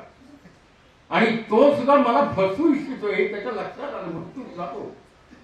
आणि मग त्याच्या तो संभ्रमात पडला की हा खरा पिकासो कोण आणि मूर्त्या कोण हे त्याच्या संभ्रम. प्रत्येक मूर्ती आता शेवटी मृत्यूच जातो. पुढे गेला. ह्याला बरं वाटलं की आता मृत्यू पुन्हा चालला. हरला तो. शेवटी तो मृत्यू होता. लक्षात घ्या. मृत्यू पुढे गेला आणि त्यांनी हळूवार आवाज घेतला की अरे बाबा पिकासो, फसलो बरं का मी फसलो. पण एक चूक मात्र तू केली. एक चूक तू मात्र केली. तो एक क्षण किती महत्वाचा असतो. एक चूक मात्र तू केली. याच्यावर पिकोसा म्हटला की कोणती चूक केली? म्हटला बस ही चूक तुझा मोठेपणा, मीपणा, अहंकार वृत्ती. चल आता तू. त्यांनी मागे वळून बघितलं. पिकोसच्या सगळ्या शरीरातून घामाच्या धारा वाहत होत्या. हा मीपणा. तुम्ही कशाला जन्माला कशाला आलोय आपण? जन्माला आलो या पृथ्वीवर की ही झाडं मगापासून मी बघतो ही झाडं उंचच का वाढतात, खाली का जात नाही, आडवी पिडवी का होत नाही? तर या पृथ्वीने सुद्धा सांगितलं पृथ्वीचा आपण अंश आहे. आणि म्हणून पौर्णिमेचं एक महत्व तुम्हाला जाता जाता सांगतो की पौर्णिमेला खूप महत्व आहे. पौर्णिमेच्या दिवशी ज्या वेळेस समुद्राला भरती येते आणि पौर्णिमेचा जो समुद्राच्या पाण्याचा अंश आहे, समुद्राच्या पाण्याचा अंश आणि आमच्या घामाचा अंश, याचं जे खारटपणे ते सारखं आहे. आम्ही चराचराची लेकरं आहोत. आम्ही कोणत्या धर्माची माणसं आहोत का? आम्ही कोणत्या जातीची माणसं आहोत का? आम्ही कोणत्या आडनावाची माणसं आहोत का? हे कुणी केले चातुर्वर्ण? आणि या पृथ्वीला मान्य नाहीये, या चराचराला, या सृष्टीला मान्य नाही आहे. पौर्णिमेच्या चंद्राला, कारण रविदास ज्यावेळी पौर्णिमेला जन्मले याचा अर्थ ते जगद्गुरु झालेले आहेत. आणि पौर्णिमेच्या दिवशी ज्या वेळेस भरती येते त्यावेळेस आपण सगळे अस्वस्थ होतो. नीट बघा, हे सायन्सने सिद्ध केलेलं आहे, याला धार्मिकता नाहीये. आपण सगळे अस्वस्थ होतो म्हणून पौर्णिमेच्या दिवशी ज्यावेळेस भरती येते त्यावेळेस एक विशिष्ट असा पृथ्वीचा भाग उचलला जातो. आणि त्या दिवशी नीट बघा, पेपर वाचा, टीव्हीच्या बातम्या बघा, कारण अगोदर 2 दिवस पौर्णिमेच्या आणि नंतर 2 दिवस पौर्णिमेच्या भयंकर मृत्यू, अपघात, खून, बलात्कार, मारामाऱ्या झालेल्या असतात. आणि म्हणून पौर्णिमा ही फार महत्वाची आहे. पुणे असं ग्रुपनी पौर्णिमेच्या 24 तास अगोदर, पौर्णिमेच्या 24 तास नंतर ग्रुपनी कधीही सहलीला कृपा करून जाऊ नका, कारण आपली मानसिकताच बिघडलेली आहे. ती का बिघडलेली असते? आणि आपण त्याचं लेकरू आहे ना, या चराचराचं, या सृष्टीचं लेकरू आहे. म्हणून कुठला धर्म, कुठला अधर्म, आपण सगळेच एका जातीची लेकरं, या पृथ्वीची लेकरं आहेत. आणि म्हणून आम्हाला काय इथे महत्वाचं काय आहे? आणि मी शाहिरीवर लिहितो, त्या शाहिरीवर एका आमच्या फार मोठ्या शाहिराने लिहिलंय की तो म्हणतो, तो शाहीर, की एका माणसाची जात नाही, एक माणूस नाही इथे, ह्या चराचरा सृष्टीमध्ये माणसाची, प्राणी मात्राची जात ही सर्वत्र एक आहे. एका धरत्रीच्या पोटी नाना प्राणी जन्म घेती, त्यात माणसावानी खोटी जात मिळायची नाही. तो शाहीर म्हणतो, एका धरित्रीच्या पोटी नाना प्राणी जन्म घेती, त्यात माणसावानी खोटी जात मिळायची नाही. एक आई एक बाप, एका रक्ताची कारटी, पण जातीभेद पोटी नोंद मिळायची नाही. पण जातीभेदा पोटी नोंद मिळायची नाही. धन्यवाद. जीवन म्हणजे जन्मापासून मृत्यूपर्यंतचा जो प्रवास आहे तो एक कलामंच आहे. आणि या कलामंचामध्ये माणूस आपली भूमिका वेगवेगळ्या पद्धतीने बजावत असतो. आणि या आपल्या प्रबोधनानं अत्यंत मंत्रमुग्ध होऊन आपण एक चांगला या ठिकाणी संदेश, म्हणजे तथागतापासून तर संत कबीरांपासून, संत रविदासांपासून सर्वांचा इतिहास आणि सर्वांचा विचार या ठिकाणी आपण या ठिकाणी सांगितलेला आहे. धन्यवाद सर. या ठिकाणी महात्मा बसवेश्वर शहराध्यक्ष आहेत, ते एका वेगळ्या धर्माची स्थापना केली असे गुरु नानक, शाहू फुले आंबेडकर या सर्व संतांच्या विचाराला सर्वप्रथम मी त्रिवार अभिवादन करतो. त्याचबरोबर संत गुरु रविदास विचार समिती यांनी पौर्णिमेनिमित्त आयोजित केलेला हा जो प्रबोधन कार्यक्रम आहे, त्या कार्यक्रमात मला इथे बोलण्याची आणि मला सहभागी करून घेतल्याबद्दल मी सर्वप्रथम त्या सर्वांचे मनापासून आभार व्यक्त करतो. माझं नाव संदीप कल्याणकर. मी जागतिक लिंगायत महासभा या संस्थेचा पिंपरी चिंचवड शहराचा शहराध्यक्ष आहे. जिथे कुठे प्रबोधनावर, परिवर्तनवादी चळवळ या संदर्भात गोष्टी होत असतात त्या ठिकाणी आम्ही अग्रहाने सहभागी होण्याचा प्रयत्न करत असतो. त्याचं कारण असं आहे की महात्मा बसवण्णांनी जे विचार सांगितलेले आहेत, मध्ययुगीन काळात 12व्या शतकामध्ये महात्मा बसवण्णांनी जे विचार सांगितलेले आहेत ते सर्व विचार 12व्या शतकानंतर जी एक मोठी भक्ती चळवळ आली आणि अगदी आपण अलीकडच्या काळात छत्रपती शाहू महाराज आणि बाबासाहेब आंबेडकरांनी लिहिलेलं जे संविधान आहे त्या संविधानाचा सगळा परामर्श जर तुम्ही बघितला तर महात्मा बसवण्णांच्या विचारात तो समाविष्ट आहे. आणि हा आमचा प्रयत्न आहे. ह्या परिवर्तनवादी चळवळीमध्ये कदाचित आम्हाला उशीर झाला असेल किंवा 800 वर्षाच्या जो काही मागचा इतिहास आहे त्या इतिहासामुळे कदाचित सर्वांपर्यंत आम्ही अजून पोहोचलो नसेल, पण आमचा या संस्थेच्या मार्फत जागतिक लिंगायत महासभा आणि बसवण्णाचा विचार पुढे घेऊन या सर्व प्रकारच्या परिवर्तनवादी चळवळीमध्ये आम्ही समाविष्ट होण्याचा नेहमी प्रयत्न करत असतो. जगद्गुरु श्री रविदासजी महाराज यांच्या बाबतीत खरं तर मलाही जाणून घ्यायचं होतं. मला जेव्हा कळालं की अशा पद्धतीचा प्रबोधन कार्यक्रम इथे आयोजित करण्यात आलेला आहे, म्हणजे खरं तर सांगायचं तर मीराबाई यांनी ज्यांना गुरुस्थानी ठेवलं होतं असे जगद्गुरु रविदास महाराज इथपर्यंत आणि थोडीफार माहिती होती. पण सन्माननीय विचारमंचावर उपस्थित असणाऱ्या सदस्यांनी ज्या पद्धतीने मार्गदर्शन केलं त्यामुळे नक्कीच माझ्या माहितीमध्ये संत रविदास महाराजांची जी माझ्याकडे असणारी माहिती त्यात भर पडली आणि मी व्यवस्थित संत महात्मा बसवण्णा आणि रविदास महाराज यांचे विचार कशी एक होते हे मी जाणून घेऊ शकलो.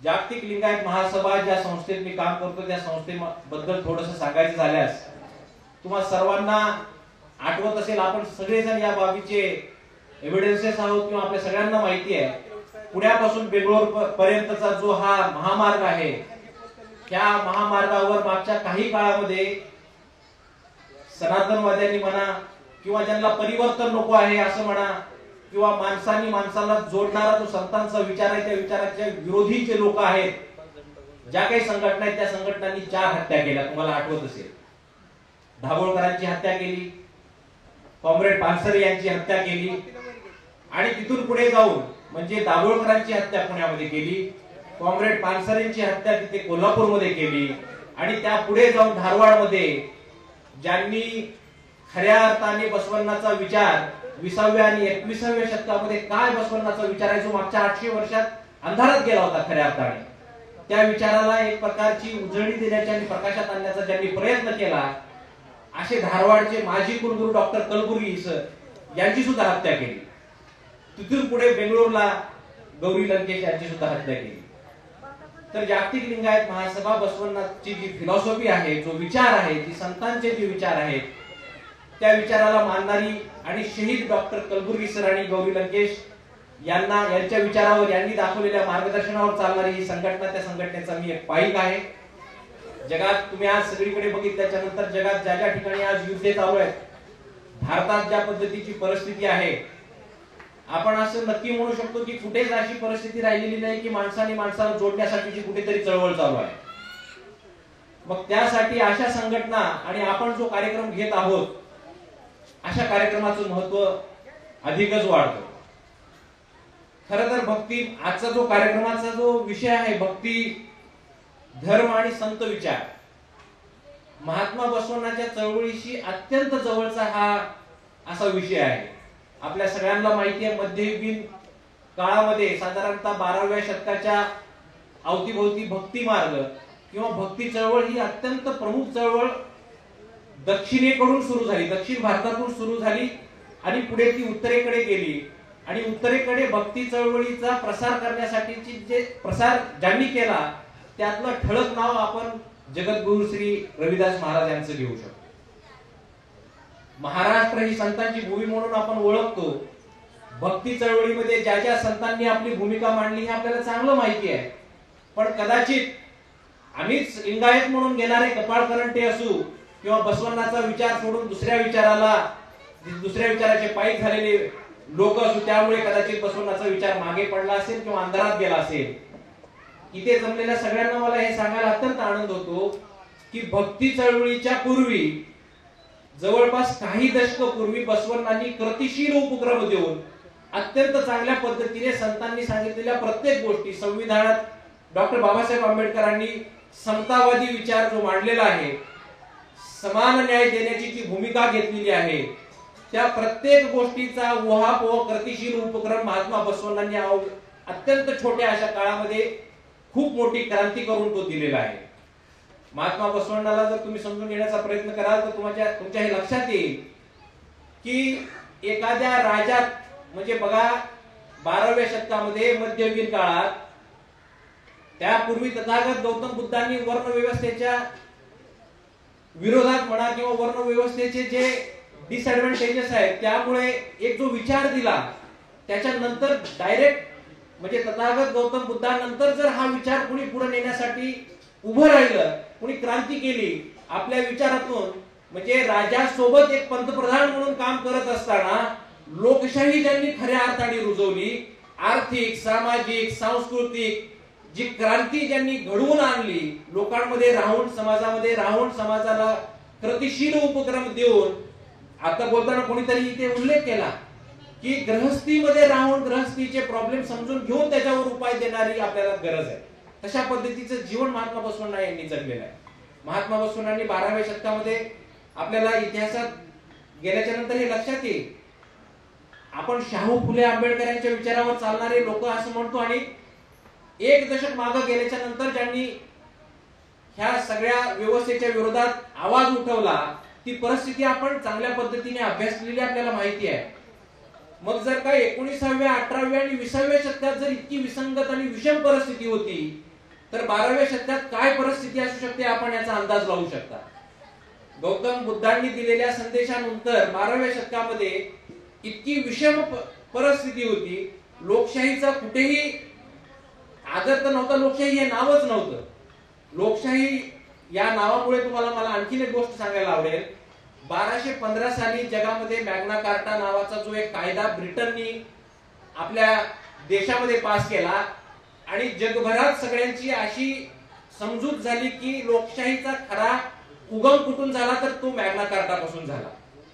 पण मॅग्ना कार्टा जो कायदा 1215च्या अवतीभोवती पास केला गेला, त्याच्या एक शतक पूर्वी महात्मा बसवण्णांनी अनुभव मंडप नावाची जी संसदीय एक स्ट्रक्चर उभा केलं, आणि त्या संसदीय स्ट्रक्चरची खऱ्या अर्थाने कोणी जर पायाभरणी केली तर ती महात्मा बसवण्णांनी केली. हे मी म्हणतोय म्हणून नाही, तर मॅग्ना कार्टा हा कायदा पास करणाऱ्या ब्रिटननी आपल्या पार्लमेंटमध्ये हे मान्य केलंय, आणि त्यांनी हे सांगितलंय की मॅग्ना कार्टा हा संसदेचा किंवा लोकशाहीचा उगम नसून बसवण्णाची चळवळ आणि बसवण्णांनी जी स्थापन केलेली अनुभव मंडप नावाची जे स्ट्रक्चर आहे ते खऱ्या अर्थाने लोकशाहीचं पाईक आहे. खऱ्या अर्थाने लोकशाही तिथून सुरुवात झाली हे त्यांनी सांगितलेलं आहे.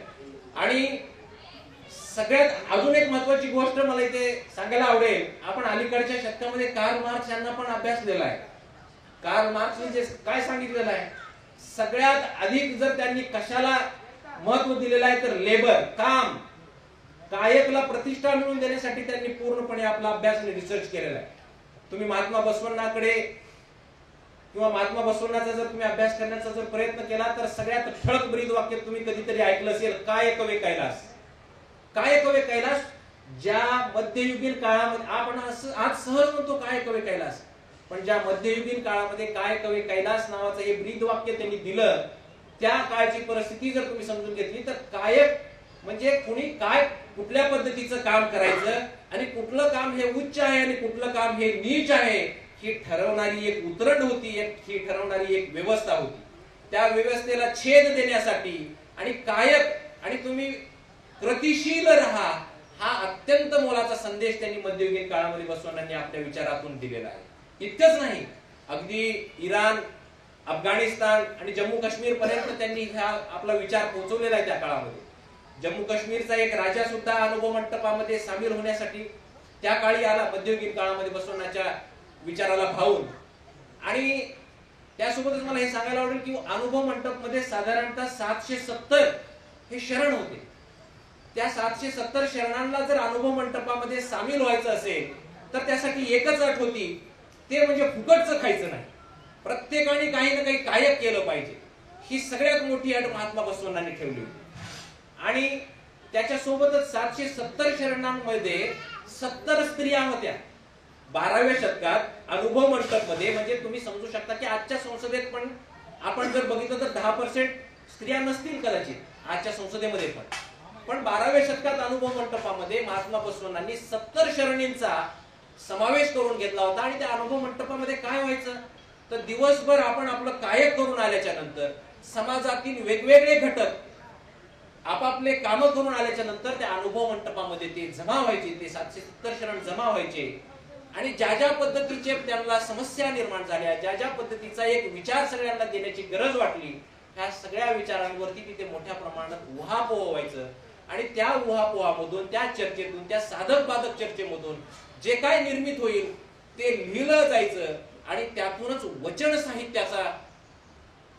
साहित्याची निर्मिती झाली. जसं आपण आता बोलताना काही जणांनी सांगितलं आणि आपल्याला माहिती आहे, अत्यंत चांगली गोष्ट आहे की शिखांनी जर सर्वोच्च परी आणि सर्वात अधिक महत्व जर कोणाला दिलं असेल तर ते गुरु ग्रंथ साहिबला दिलेलं.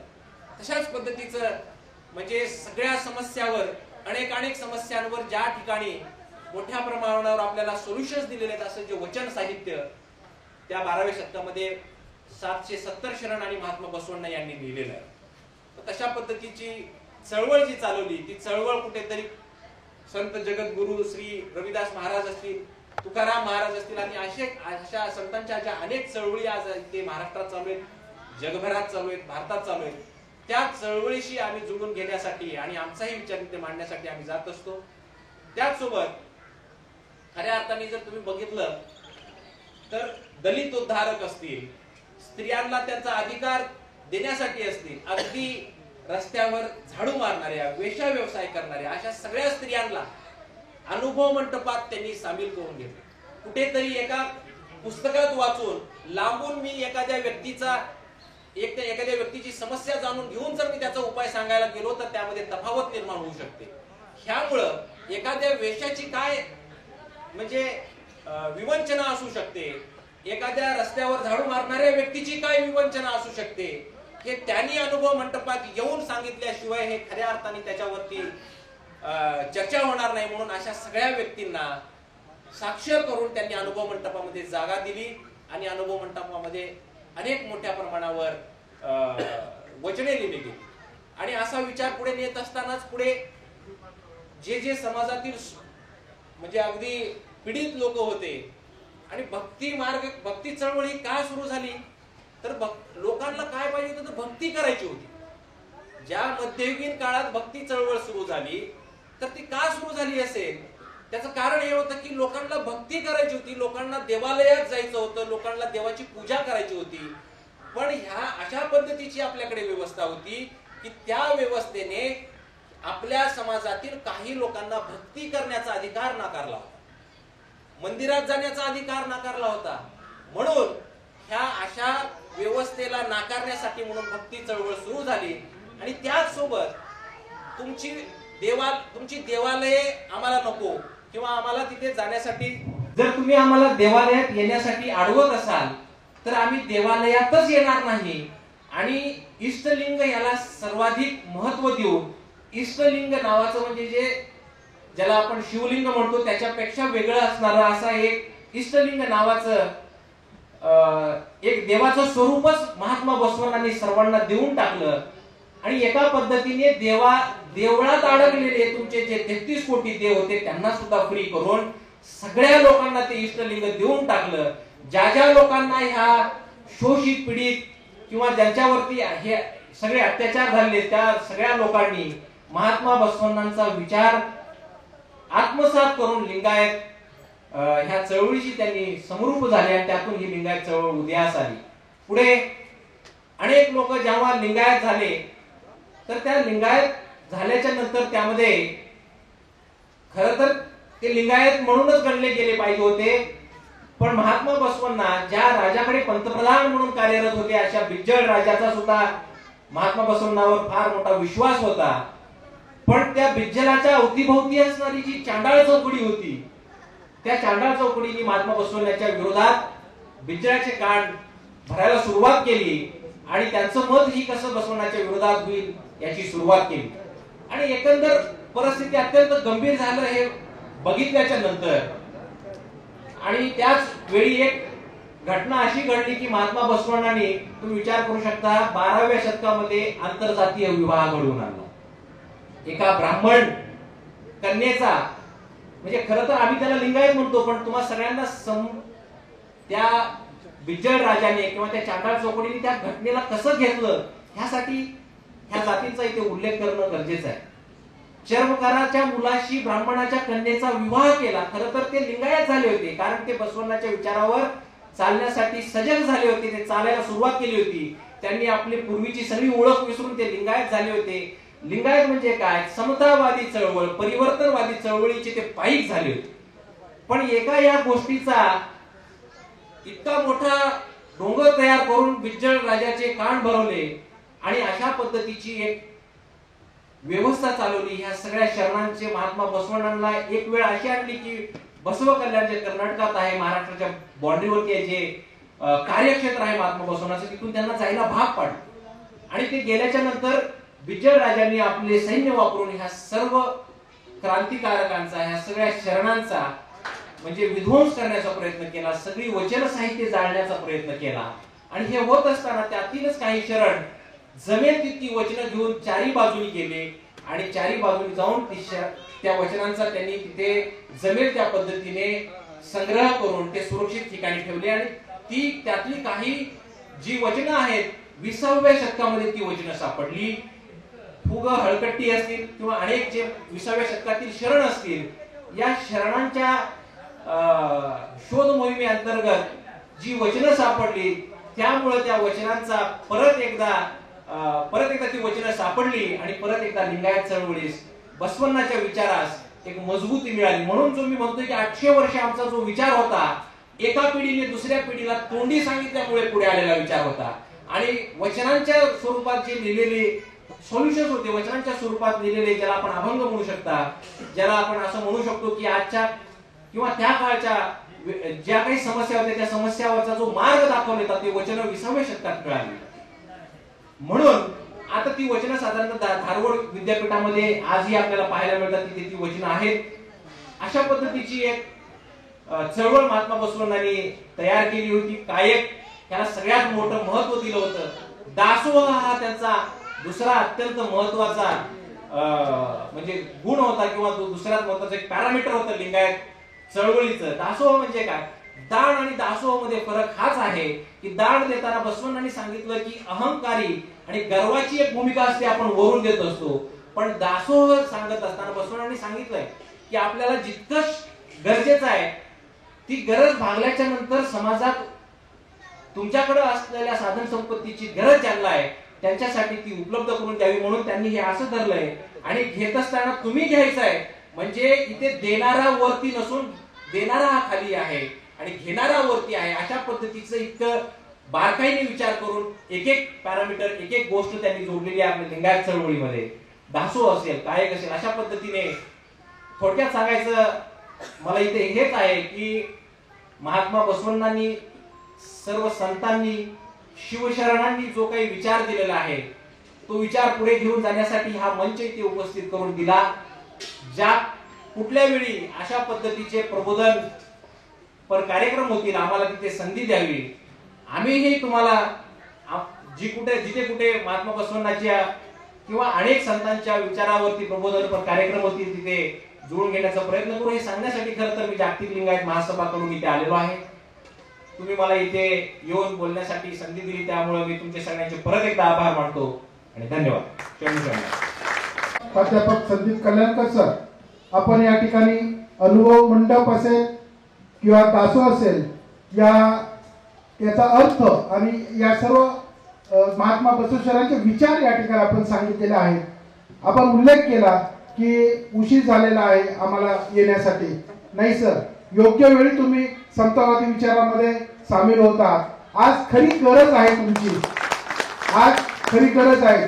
जे छोटे छोटे घटक आहेत जाती धर्मामध्ये विभागले गेलेले आहेत, परंतु समता विचारानं प्रेरित होण्यासाठी जर आपण सर्वजण एकत्र आलो तर जी प्रतिक्रांती चालू झालेली आहे आज, ती प्रतिक्रांती आज आपण थांबवू शकतो आणि पुन्हा क्रांतीला, बुद्धाची क्रांती असेल, महात्मा बसवेश्वरांची क्रांती असेल, संत रविदासांची क्रांती असेल, संत कबीरांची क्रांती असेल, संत तुकारामांची क्रांती असेल, डॉक्टर बाबासाहेब आंबेडकरांची क्रांती असेल, ही आपण जिवंत ठेवू शकतो जर आपण सर्व एकत्र आलो तर. धन्यवाद सर. या ठिकाणी कार्यक्रमाच्या समारोपाकडे जात असताना येत्या 20 तारखेला महाराष्ट्र राज्याच्या विधानसभेची निवडणूक होणार आहे. आपण सर्वांनी मताचा अधिकार जो राज्यघटनेने आपल्याला दिलेला आहे हा बजवावा, यासाठी आव्हान करण्यासाठी सन्माननीय विजयजी कांबळे महापालिकेच्या वतीने या ठिकाणी उपस्थित झालेले आहेत. मी त्यांना विनंती करतो आपण सर्वांना या ठिकाणी विनम्र अभिवादन. आजच्या सर्व वक्त्यांनी आपल्याला ज्या महापुरुषांचा आदर्श आज आपल्या समोर मांडला, त्या महापुरुषांच्या आदर्शावर जर आपल्याला चालायचं असेल तर आपलं एक कर्तव्य आहे. त्यांनी त्यांचं आज कर्तव्य केलं, आपलंही कर्तव्य आपण पार पाडूया. येणाऱ्या 20 तारखेसाठी बहुजन बहुउद्देशीय विकास संस्थेच्या माध्यमातून या ठिकाणी मी हे निवेदन करत आहे. भारतीय लोकशाहीचा अभिमान बाळगूया. भारतीय लोकशाहीचा अभिमान बाळगूया. आज आपण निर्धार करूया, चला मतदान करूया, लोकशाहीचे सरकार स्थापन करूया. आपल्या मतदानाने भारत देश हे महाराष्ट्र राज्य अधिक सक्षम, बळकट व प्रगतीपथावर न्यावायचे असेल तर या देशाची, या राज्याची सत्ता सर्वसामान्यांचा विचार करणारे, शैक्षणिक, आर्थिक, सामाजिक हिताचा दृष्टिकोन ठेवून संविधानाच्या मार्गातून नैतिकतेला कटिबद्ध राहून संविधानाला अधिक बळकट येईल या उद्देशाने व संविधानाचा दर्जा अधिक सुरक्षितपणे राबवणे, यामध्ये सक्षमपणे, सुरक्षितपणे, स्वातंत्र्य, सार्वभौम या उद्दिष्टांचे पालन करून भारतीय जनमानसाच्या हिताचे व हिताचेच ग्वाही देणारे पक्ष या राज्याचा कारभार चालवू शकतील अशा गुणसंपन्न व्यक्ती यांची मतदानाद्वारे निवड करून या सत्तेमध्ये सहभागाचा वाटा उचलण्यास मदत करूया. लक्षात ठेवा, आपले मतदान हे अमूल्य असून केवळ काही अपेक्षेपोटी वैयक्तिक अथवा आपल्या समूहाच्या फायद्याकरिता न ठेवता मी देशाचा व देश माझा असा विचार करून योग्य अशा उमेदवाराकडेच आपले मतदान दिले पाहिजे. यावेळी आपण लक्षात ठेवले पाहिजे की या निवडणुकीमध्ये प्रचाराच्या दरम्यान कुठल्याही प्रकारच्या मोहाला बळी न पडता कोणी पार्टी देत आहे, कोणी जेव घालतंय, आपल्या तरुण मुलांना आणखी काही आमिष दाखवून त्यांचे जीवन बघडतंय आणि मुख्य हेतूपासून दुर्लक्षित करत असलेला पक्ष अथवा उमेदवार यांना विरोध केला पाहिजे. जो उमेदवार सार्वजनिक हिताच्या, रोजगाराच्या व सामाजिक बांधिलकीचे तसेच शैक्षणिक सुविधांचे कार्य करू शकतो असा उमेदवार निवडणे हे आपले प्रथम कर्तव्य आहे. संविधानकर्ते डॉक्टर बाबासाहेब आंबेडकरांनी या देशाला छत्रपती शिवाजी महाराजांचे स्वराज्य निर्माण व्हावे या हेतूने दिलेल्या संविधानातून लोकशाहीच्या मार्गातून निर्माण होणारे सरकार हेच खरे देशहिताचे करू शकते. अन्य केवळ एक विचारधारा, एक समूह अथवा एक धर्म, जात, समुदाय याचा विचार करून जर सरकार आले तर ते सर्वांना न्याय देईल असे होत नाही. यामुळे आपण या मतदानाच्या वेळेस आवश्यक विचार करावा ही विनंती. म्हणून बाबासाहेब म्हणतात, आपल्या मतदानाचे मूल्य जाणा, केवळ मीठ मिरचीच्या पैशा खातर आपले मत विकू नका. या देशाची लोकशाही जिवंत ठेवायची असेल तर आपण निर्भीड, निसंकोचपणे व निपक्षपातीपणे अशा उमेदवाराला निवडून देऊन आपले कर्तव्य पार पाडूया. धन्यवाद. जो अधिकार दिला आणि त्यामध्ये भारतामध्ये एक सामाजिक क्रांती झालेली आहे. म्हणजे टाटा बिर्लाचं एक मताची किंमत आणि आपल्या एका मताची किंमत एकच आहे आणि आपण दिलेल्या मतामुळे या देशाचं सरकार चालणार आहे. त्यामुळे आपण मतदान करावं ही पुन्हा विनंती करतो. धन्यवाद कांबळे सर. आजच्या कार्यक्रमाचं जे नियोजन केलंय, आता हा कार्यक्रम संपल्यानंतर भोजनदान आहे. खर्च, जेवणाचा खर्च, भोजनाचा खर्च हे सहकार्य केलेलं आहे सन्माननीय उत्तम मोरे सर व सुनीताताई मोरे यांना या ठिकाणी विनंती करतो. यांचा या ठिकाणी सन्मान होत आहे. मी अध्यक्षांना विनंती करतो आपण मोरे सरांना आणि मोरे ताईंना या ठिकाणी सन्मानित करावं.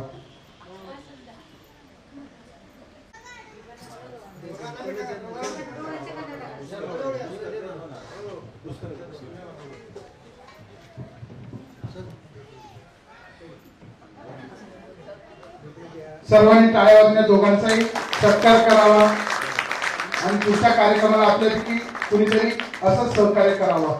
धन्यवाद मोरे सर. आपण नेहमीच सामाजिक विचारामध्ये असता, आपण आपला त्याग नेहमीच करत असता. धन्यवाद. या कार्यक्रमाला आहे सन्माननीय भरत शिवणकर हेही या ठिकाणी उपस्थित आहेत. त्यांनाही या ठिकाणी सन्मानित करण्यात येत आहे. प्राध्यापक राजू गायकवाड सर कामसेट देवरोड शाखा हेही या ठिकाणी उपस्थित आहेत. त्यांनाही या ठिकाणी सन्मानित करत आहे. आपल्यास विनंती आहे आपण या ठिकाणी उपस्थित आहे. आदर्श मुख्याध्यापक ज्यांनी पिंपरी महापालिकेच्या शाळेचं नाव भारतामध्ये गाजवलं असं सन्माननीय सिटी कदम सर हेही या ठिकाणी उपस्थित झालेले आहेत. त्यांनाही या ठिकाणी सन्मानित करण्यात आहे. सहकार्याला विनंती आहे आपण आपल्या शुभ हस्ते मान्यवरांना सन्मानित करावं. हेही या ठिकाणी उपस्थित झालेले आहेत. मी ज्यांचा नामोल्लेख करतोय त्यांनी कृपया आपण या ठिकाणी यावं. आपला त्याग, आपलं कार्य सगळ्यांचाच या ठिकाणी आपण विचारमंचावरती बोलू शकत नाही, परंतु कार्यक्रमाचा शेवट आपला सन्मान करून या ठिकाणी होत आहे. सन्माननीय मनोज सूर्यवंशी सर, सन्माननीय बाबासाहेब हनुवते, सन्माननीय बाबासाहेब हनुवते, सन्माननीय सुदाम कांबळे, सन्माननीय सातपुते पुण्याचे सन्मान सातपुते साहेब, सन्माननीय लोखंडे साहेब यांना या ठिकाणी सन्मानित करण्यात येत आहे. सन्माननीय कार्यक्रमाचं सूत्रसंचालन करतात, नियोजन करतात सन्माननीय मांजरे सर. बर, सन्माननीय दादा भोसले, सन्माननीय दादा भोसले, सन्माननीय सोळंके सर, सन्माननीय दत्तात्रय शिंदे,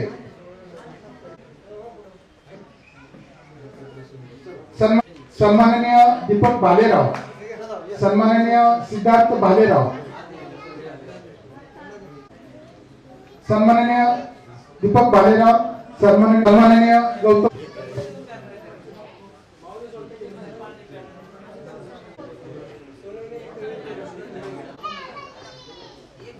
तू महिलांचा सत्कार नाही झाला तर हा कार्यक्रम पूर्ण होणार नाही.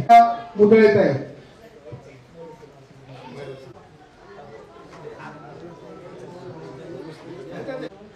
वंदनाताई वाघमारे.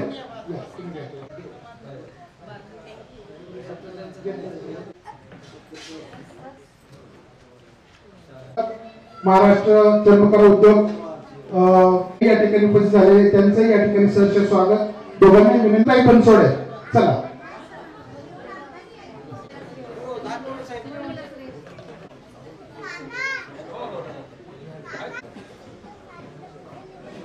त्या कार्यक्रमाला आपण सन्मान करावा.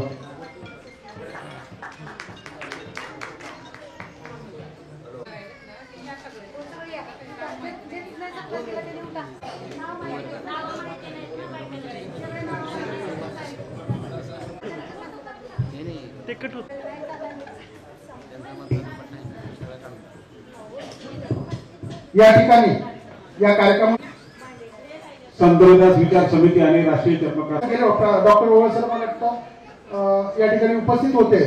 सर्वांच आणि जे मान्यवर उपस्थित आहे विजयजी कांबळे असतील सर्वांचं मनापासून आभार, धन्यवाद. हा कार्यक्रम संपल्याचं जाहीर करतो. संत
सगल पसारे कहे रविदास नाम तेरो आरती, कहे रविदास नाम तेरो आरती, सतनाम है हरि भोग तुहारे, हर के नाम बिन जुटे सगल पसारे, नाम तेरो आरती मजन मुरारे, हर के नाम बिन जुटे सगल पसारे, हर के नाम बिन जुटे सगल पसारे, हर के नाम बिन जुटे सगल पसारे।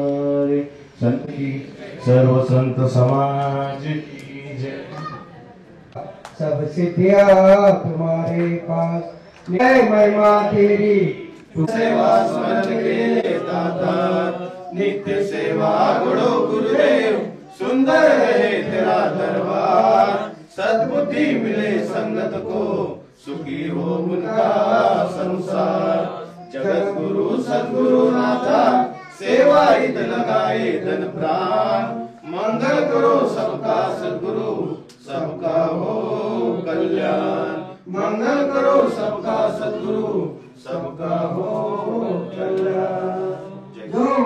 सो निर्भय श्री रविदास महाराज की जय। सद्गुरु स्वामी सर्वदास महाराज की जय। सद्गुरु स्वामी रामानंद महाराज की जय। सर्व संत समाज की जय। श्री गुरु रविदास शक्ति हमारे, श्री गुरु रविदास शक्ति हमारे, श्री गुरु रविदास शक्ति हमारे।